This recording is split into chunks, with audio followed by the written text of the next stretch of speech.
இந்த video Sunday நடந்த mini vlog தான். ஆக்சுவலி பார்த்தீங்கன்னா வந்து மார்னிங்கே வந்து மட்டன் குழம்பு வச்சதுனால ரொம்ப ஹெவியானதுனால, ஆஃப்டர்நூனுக்கு எதுவுமே செய்யவே இல்ல. சரி ஒரு 3:00 போல வந்து ஃபிஷ் வாங்கலாம்னு சொல்லிட்டு மார்க்கெட் போயிருந்தேன். அப்போ பார்த்தீங்கன்னா வந்து ரஷ்ஷும் கம்மியா இருக்கும். ரேட்டுமே கொஞ்சம் பாதி ரேட்ல குடுத்தாங்க.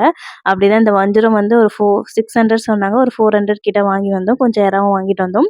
அது கிளீன் பண்ண கேப்ல பார்த்தீங்கன்னா, ஒரு சாயா கிங்ன்னு ஒரு ஷாப் ஒண்ணு ஓப்பன் பண்ணியிருந்தாங்க. சரி அங்க போய் வந்து டீயும், அதுக்கப்புறம் கிரீன் டீ கொஞ்சம் பப்ஸ் எல்லாம் சாப்பிட்டுட்டு எல்லாமே கிளீன் பண்ணதெல்லாம் வாங்கிட்டு வந்தாச்சு. ஈவினிங் போல பார்த்தீங்கன்னா, ஒரு 7:00 போல இப்போலாம் சென்னையில எப்போ மழை பெய்யுது, வெயில் அடிக்குதுன்னே தெரியல. நல்லா தான் இருந்தது. திடீர்னு பார்த்தீங்கன்னா வந்து சரியான மழை பெஞ்சுச்சு. சரி இந்த மழைக்கு ஏத்த மாரி காம்பினேஷனா பார்த்தீங்கன்னா வந்து டிஃபன் செய்யலாம்னு சொல்லிட்டு இந்த வாட்டி ரைஸ் தான் வந்து செஞ்சிருந்தேன். ரேர் தான் நாங்க ரைஸ் சாப்பிடுறது நைட்ல. பார்த்தீங்கன்னா, மிளகா கிள்ளி வச்ச சாம்பார், அதுக்கப்புறம் பார்த்தீங்கன்னா, நம்ம ஹீரோ ஃபிஷ் ஃப்ரையும் செஞ்சாச்சு. கொஞ்சம் ரசமும், ரைஸும் வந்து வடிச்சாச்சு. இந்த காம்பினேஷன் யாருக்கு பிடிக்கும்னு சொல்லிட்டு மறக்காம கமெண்ட் பண்ணுங்க. எனக்கு ரொம்பவே பிடிச்சது. சுட சுட நல்லா டேஸ்ட் பண்ணி சாப்பிட்டாச்சு. பாய்.